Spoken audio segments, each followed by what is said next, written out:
سلام. چی کار داری اینجا عزیزم؟ چیزی میخواستی؟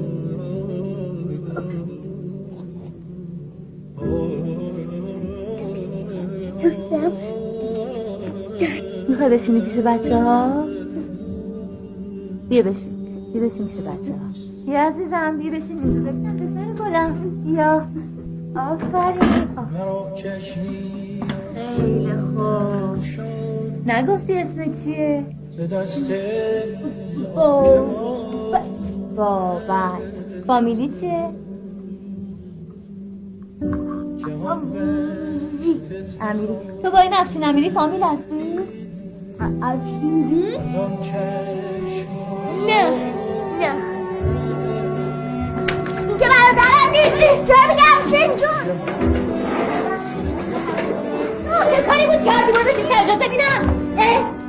من برادر ندارم. میشین ترجات پسر بی‌تربیت. کارت خیلی زشت بود فهمیدی؟ میشین از شدن فکر نمیخوری. نه لطفا دعواش نکن. اون راست میگه. من که داداش این نیستم که